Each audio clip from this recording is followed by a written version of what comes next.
자, 3040도 지금 폭발했다고 하지 않습니까? 근데 이 20대는 솔직히 말하면 30, 40대보다는 좀 순수합니다. 대한민국의 30대 후반이나 40대는요, 때가 좀 많이 묻었어요. 그리고 그들은 이 586에, 그들보다 한 세대 앞섰던 586에 따까리 노릇을 하고 있거든요. 근데 그 586에 따까리 노릇을 하면서 자기들도 586, 제 세대처럼 되고 싶어 하죠. 그런데 그들에게는 586과 같은 부분이 되기에는 턱없이 부족한 게 있습니다. 그 586은 민노총에서 다 잡고 있죠. 정교조에서, 각종 영화판에서 싹 다 장악하고 있습니다. 문화, 그 다음에 노동예술계를 다 잡고 있어요. 그 다음에 언론계에서 지금 586들이 다 언론계의 논설위원이니 부장이니 다 장악하고 있습니다. 그러니까 기업에 가면요, 이제 사장, 지금 전상무 전부 다 차지하고 있습니다. 이사, 임원들.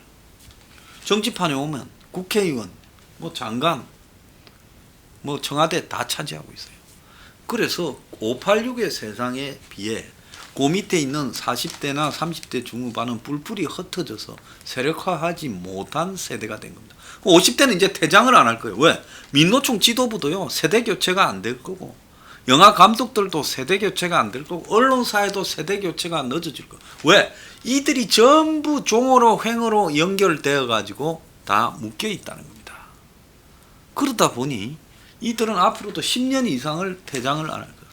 그러면 이 586의 기득권에 짓눌린 자들이 누구냐? 40대고 30대 후반이라는 겁니다. 그들은 586까지 올라가 보지도 못한 채 좀 있으면 조기에 직장에서 퇴출될 거라. 그리고 정치 세력화로 40대가 나타나지도 못할 거라는 거죠. 지금 586이 청와대부터 국회, 각 행정부부터 민노총부터 온 한국 사회를 다 쥐고 있는 것처럼. 자, 이 부분에서 그들이 이제 가장 느끼는 부분은, 586은 한편으로는 사회 정의니 민주화를 외치면서 민주화 세대라면서, 한편으로는 뒤로는 출세나 또 자산 축적, 자식 교육에 할 것 다 했어요. 586들은요. 세상에 제일 많이 학원 선생으로 간 데가 586입니다. 제 또래에 있는 사람들 중에 학원 선생으로 파고 들어가 강남의 대치동을 전부 장악했어요. 그래가 그것이 요즘에 인터넷이 과외시장까지로 연장되지 않았습니까? 그 다음에 벤처업계에 다 뛰어들어서 사기인지 벤처인지 모를 만큼 떼돈을 벌었어요. 자, 그런데 지금 대한민국의 서울 도심 집값 상승률이 세계 1위라고 나왔습니다. 세계 주요 도심의 집값 변동률이 서울이 56.6%, 뮌헨이 37.4%, 파리가 22.6%, 베이징이 22.2%, 뉴욕이 19.2%예요. 3년 반 동안에 56%가 폭등했습니다. 그러니까 경실련이 52%라고 말한 게 전혀 거짓이 아니었어요. 21번의 부동산 정책을 집권 이후 내놨지만은 3년 반 동안 서울 아파트 값이 세계 주요 도시 중에 최고였다는 겁니다. 그래서 전 세계에 이런 미친 데가 없어요. 런던이 많이 오른데도 런던을 저리 가라 하는 겁니다. 그래서 이 글로벌 국가 도시 통계 비교 사이트 넘베오에 따르면, 이 조선일보 토요일자 언론이 놓은 이야기예요. 서울 평당 54,588달러, 즉 평당 6,550만 원으로 조사 대상 도시 457개 중에서 3위를 기록했는데, 이 도심이라는 것은 서울, 강남, 뉴욕, 맨해튼 등 대표적인 부분이에요. 그런데 1등, 2등이 홍콩하고 싱가포르 도시국가이기 때문에 이 도시국가 빼고는 세계 집값 상승률 1위라는 겁니다.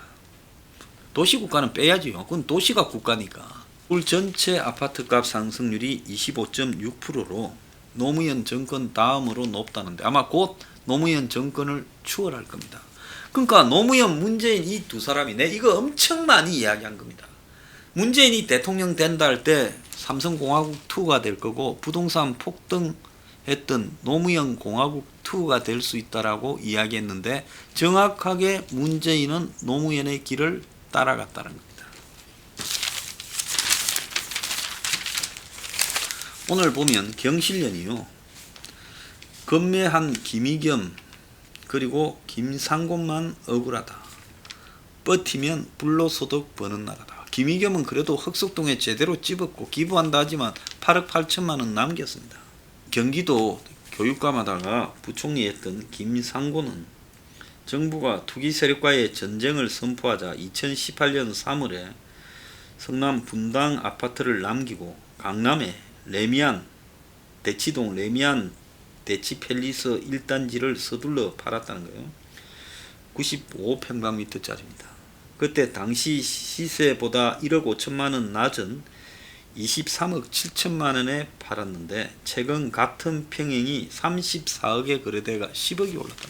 그러니까 김상곤은 막 그때 팔지 말고 부총리를 던져버렸어야 된다는 겁니다. 자, 김의겸은 8억 8천만 원 팔고 했지만은 김의겸이 팔았던 34억 5천만 원, 그러니까 1년 5개월 만에 작년 12월에 올해 국회의원 나와 보려고 재기해 보려고 팔았는데 지금은 그때보다 2억 더 올랐고 국회의원도 팔고 그렇게 싸게 금매로 팔고도 안 됐으니까 이 사람도 엄청 억울하겠다고 부동산이 그렇게 말을 하더라고요.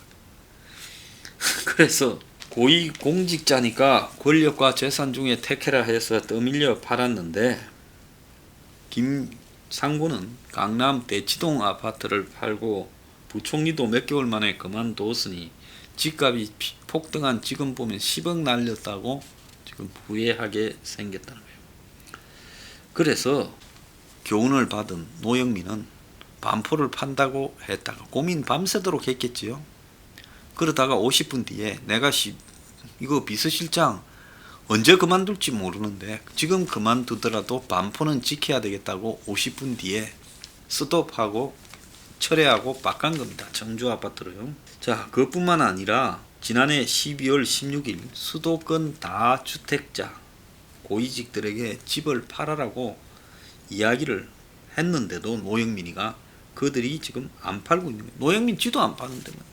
그런데 이 정권이 박근혜 정권 탓이다 하니 경실련의 김현동 부동산 개혁본부장은 이제 와서 잠꼬대 하듯이 전 정권 탓하나 박근혜 정부 때 30만 채였던 임대사업용 주택은 문 정권 들어서 100만 채로 늘었다. 근데 4만 명이 그 100만 채를 소유하고 있다는 거예요. 임대사용용 주택. 그러니까 정부가 만드는 임대아파트가 아니라 개인이 임대해 주는 게. 상위 1%가 보유한 주택이 2008년에는 35만 채였는데 2019년에는 140만 채로 늘었다. 상위 1%의 1인당 주택 보유율이 2.8채에서 9채로 늘었다. 그러니까 돈 많은 사람이 1%를 갖고 있으려면 부동산 투기를 해야 1%가 된다는 겁니다. 미국에도 보면요. 흔히 20만 불 이상을 얻는 사람이 이제 한국 돈으로 한 3억 정도 이제 벌어야 1% 안에 들어가는데 소득. 이게 19%에서 들락날락 거린다는 거예요. 그게 이제 고정된 게 아니라 어떤 사람은 좀 많이 벌 때는 1%에 들어갔다가 수익이 적어지면 이제 19%로 내려오고 상위 20%에 그 사이 들락날락 하는 거지 1%에 쭉 있잖아요. 그건 왜 그런지 압니까? 미국에는 부동산 투기를 안 하니까 그게. 한국에는 부동산 투기를 하니까 이 1%는 들락날락 거리는 게 아니라 거의 고정이에요. 문재인이 집값을 회복한다는데 하니까 안 될 거다. 이명박이 4대강에 22조를 쏟아 부었는데 문 정권은 2배가 그 2배가 넘는 50조를 예비 타당성 조사를 면제하고 도시 재생 사업에 쏟아붓는 정책을 하고 있다. 지자체들이 이런 걸 따내려고 혈안이 되고 이 개발 계획을 중단하면 안정이 되겠지만은 코로나로 위축된 경기를 부양해야 되니 절대 취소하지 못할 거다. 경기를 부양하면서 집값도 잡으려고 하니 대책이 안 묵힌다. 그래서 30, 40대가 분노한다 하니 평등, 공정, 정의를 떠들더니 3년간 정반대로 정책을 끌고 왔다. 실수요자에게는 전세자금 대출도 안 해주고 집 한 채 사려고 하면 허가를 받아야 한다. 정부가 집값 올려놓고 무슨 자격으로 그러나 10채, 100채씩 사는 사람에게는 규제보다 혜택을 준다. 이 나라 주인이 누구냐? 이렇게 말을 하고 있다는 겁니다. 자, 최근에 집값과 전세값이 동시에 오르는 이유는 뭐냐니 코로나 영향으로 3, 4월에 집값이 조금 내려가자 건설 경기 급냉을 우려해 가지고 정부가 집 팔지 말라는 신호를 시장에 보냈다. 서울시 국토부가 5월 6일 날 용산 미니 신도시를 발표하고 용산, 마포, 여의도에 집값이 뛰기 시작했고 또 서울시가 민간 자본을 끌어들여 가지고 잠실에 그 야구장 있는 데를 마이스 단지 투자 계획을 이제 발표한다 이렇게 하니 이제 서울시 전역이 집값이 들썩거리기 시작하고 기름을 이제 잠실에다가 용산에다 부은 계획이 됐다 이렇게 이야기를 하고 있습니다. 자, 대부분이 정부의 정책 때문인데요. 자, 이러다 보니까 30, 40대가 평생 전세 난민이다. 절망만 가득하다. 기대한 내가 바보다. 그래서 이제 분노가 폭발한다는 겁니다. 아파트 청약은 그림의 떡이다. 특별 공급이라는 것은 금수저 자녀만 유리하다. 청약 겨우 되어도 대출이 안 되는데 그거를 갖다가 특별 공급을 뭔 돈으로 사냐. 40대는 청년보다 우리가 더 급하다. 돈 없는 우리도 서울 살고 싶다. 전세값 1억 넘게 올려달라는데 평생 전세 난민으로 살아야 되나 막막하다. 집값이 너무 비싼데 대출까지 묶으면 어떻게 살란 말이냐. 문재인 정부 들어 더 큰 부를 누리고 있는 금수저 친구들이 부럽다. 신혼 특별 공급 신청을 위해 퇴사까지 고려 중이다. 왜? 회사를 그만둬야 소득이 줄어들어야 신혼 특별 공급 대상에 들어가니까요. 그래서 생애 최초는 월 555만원 그리고 신혼특공은 월 722만원보다 적게 벌어야 신청이 가능하다는 거예요. 2018년 기준으로 대기업이나 중견기업 평균 월급이 501만원, 중소기업이 231만원이어서 부부 중 한 명만 대기업에 다니면 특공이 안 된다는 거예요. 그러니까 맞벌이 하는 둘이서 월급 좀 버는 사람보다 아예 금수저 자식 백수가 이걸 받기에 더 유리하다는 거고요. 당첨이 된다 해도 자금 마련이 중요한데 서울 아파트 평균 분양가가 평당 2,703만원이라고. 이런 가격의 분양도 찾아보면 거의 없죠.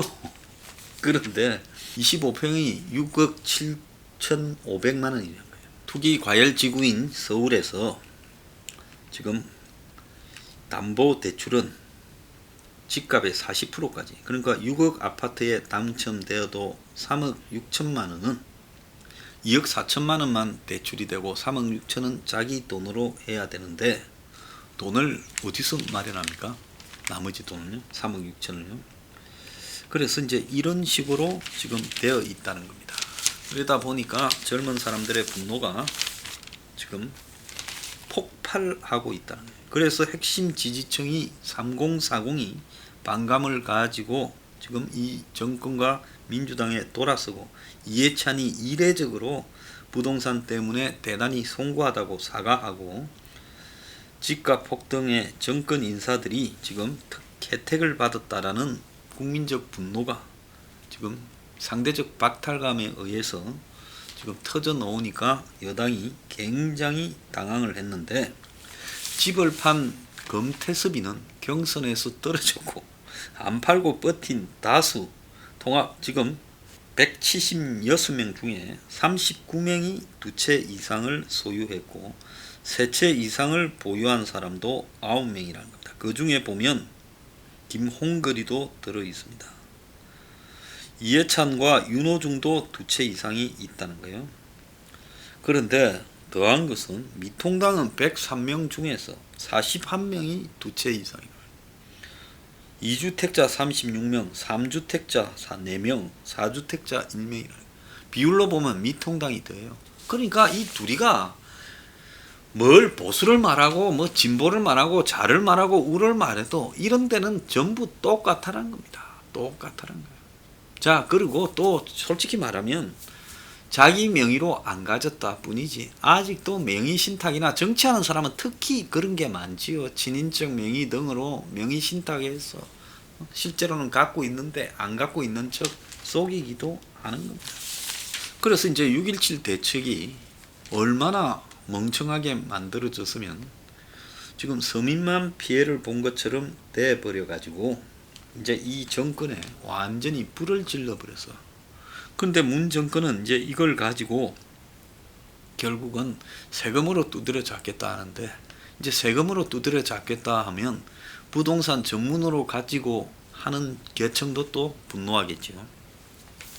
그래서 이 문 정권이 가만히 보면 삼성공화국을 따라가는 문제도 노무현 정권을 닮았고, 부동산을 따라가는 문제도 노무현 정권을 그대로 따라가고 있다는 겁니다.